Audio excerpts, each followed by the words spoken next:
Sunday, week 2, May 1998, In Your House 15, probably the final In Your House pay-per-view, headlined by Stone Cold Steve Austin vs. Psycho Sid. Psycho Sid is an ally of Vince McMahon. Vince doesn't want Stone Cold as champion, so he turns to Psycho Sid. Also, Mankind inserted himself into his feud because of number one contendership match where Vince screwed screwed Mankind out of the beat the clock.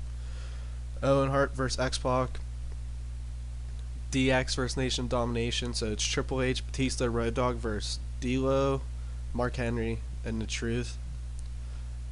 Brian Pillman versus Goldust for Marlena. The Marvelous Ones versus Road Warriors in the final match between those two teams for the titles as of right now. Down the line, of course. Chris Candido versus Rikishi, APA versus Los Guerreros. There's a couple more matches, I think. I think there's like 9 to 10 matches in the card. It's going to be a good show. Let's kick it off with the pre-show match. Alright, pre-show match.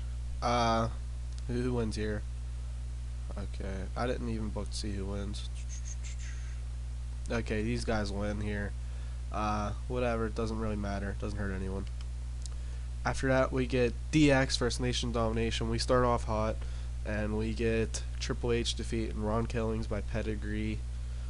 Just a basic match. You're going to see where some of these guys end up by the end of the night. From there, we go straight into Los Guerreros versus APA. APA picks up the win, defeating Chavito for clothesline from hell. So APA is probably going to go forward in the tag hunt. Los Guerreros. Eddie Guerrero's going to be a tricky situation for me. I might try to get him clean.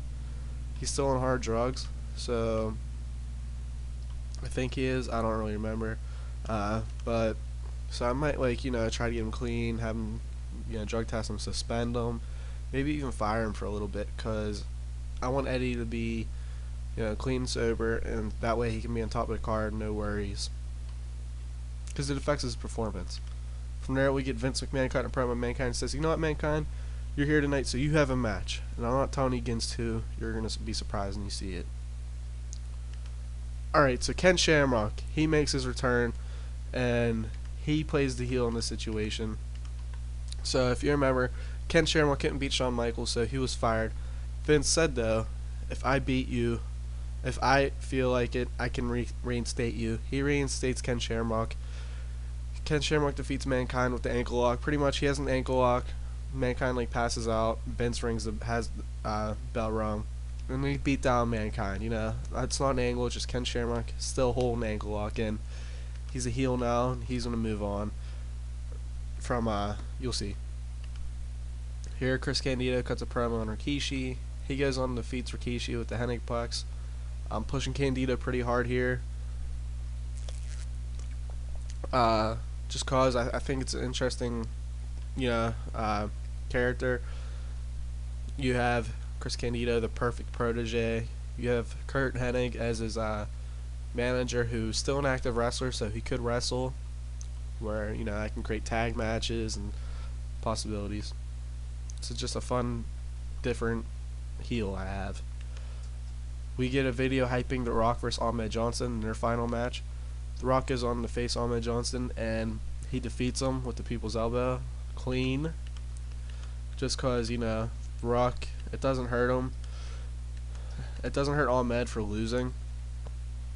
The lack of psychology. He's 2 young guys in the business. Ahmed Johnson's also a huge surprise. I said Sid, Warrior, and the Marvelous Ones, but I think Ahmed Johnson's up there too. And then after a match, we see Triple H come out and attack The Rock and holds up the Intercontinental title. So he comes out, pedigrees The Rock, and holds up the IC title.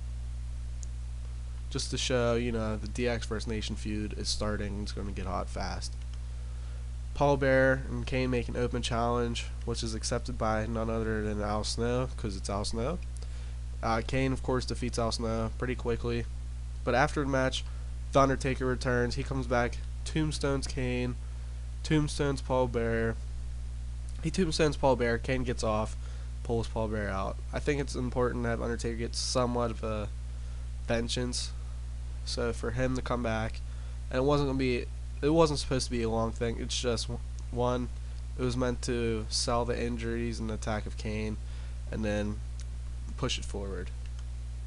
Here, Goldust cuts a promo on Brian Pillman saying, "You know what? You want my beautiful Marlena? You can't have her because I'm gonna beat you." Well, Brian Pillman goes on and defeats Goldust by cheating, and he uses a foreign object. So, starting tomorrow, Marlena is gonna be Brian Pillman's valet. Brian Pillman reminds Goldust of that. He pretty much says, "Goldust, keep her warm for me tonight, because tomorrow she's mine." Here, Owen Hart, I forgot to change his picture, cuts promo to X-Pac. They go have a match. X-Pac wins the European title from interference from Batista. It's going to get nasty and dirty at the DX Nation feud.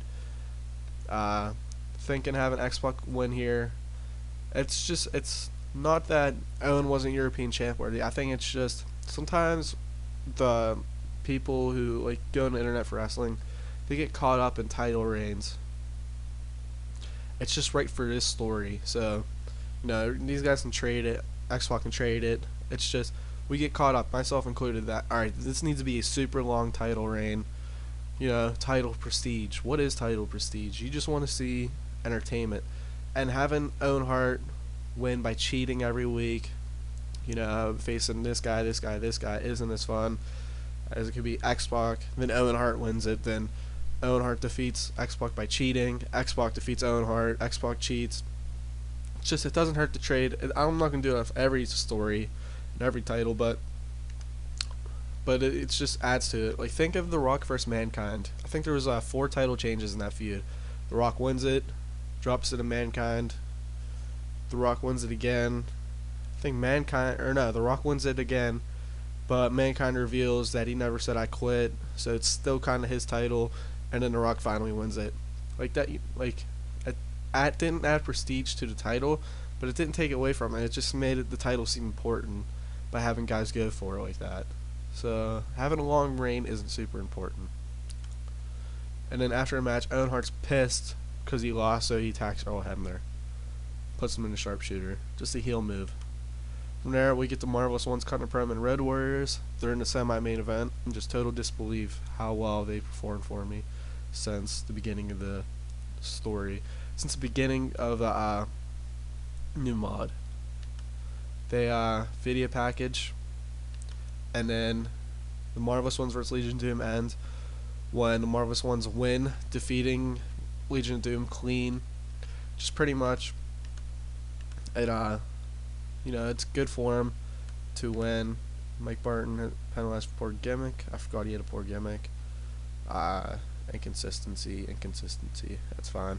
But these guys are gonna be, I still have yet to figure out very long-term plans for him, because they're not gonna hold the tag titles forever. I don't know exactly when they're losing them or how, but past that, because these are pretty much New Age Outlaws in a sense. They formed the same time, the same feud, which is crazy. They defeated Legion of Doom WrestleMania. I don't know. It's pretty unique. It's different, and I think it's a good booking by me. We see Stone Cold cut a promo on Psycho Sid. We see a video package of Psycho Sid, Stone Cold. Vince is gonna be in ringside, and then Stone Cold versus Psycho Sid. Pretty another good match. Stone Cold's doing a hell of a job as champion. I thought there was gonna be ratings drop off from Bret Hart to Shawn to him. I don't know why, but I figured Stone Cold's not the same kind of wrestler. But if he can put up that kind of match with, like I said, who's limited, it shows that he could hold the title, and that's good because it's Stone Cold Austin. He wins here. Stunner. Vince tries to hit him, ends up hitting Sid. Stunner and Vince, Stunner and Sid to end the show. Good pay-per-view. Good for the last In Your House. But we see the Undertaker return. We see a bunch of shit go down. I'm gonna give it to Mark Mara and Mike Barton, just because I'm so mind blown how good they are. And Goldust, because that mid card feud's fun for me, and I have very long term plans for it. Can't give it to main eventers every time. I don't know. So we're gonna see this episode. Brian Pillman gets Marlena. new contender Stone Cold's titles interrupt, Vince McMahon's response to the title match last night, and that's gonna be it for this episode. Thank you guys for watching. Keep it serious. It's gonna be good. It's gonna get good now. If I haven't said officially, we're officially in the Attitude Era. It's no longer PTAE Prelude to Attitude Era. We're in the Attitude Era. This is episode, I think, 10. Let's see if episode 104, 105. This has been episode 105, which is absolutely mind blowing to me. Which means I booked that many shows. But thank you guys for watching, and have a good one.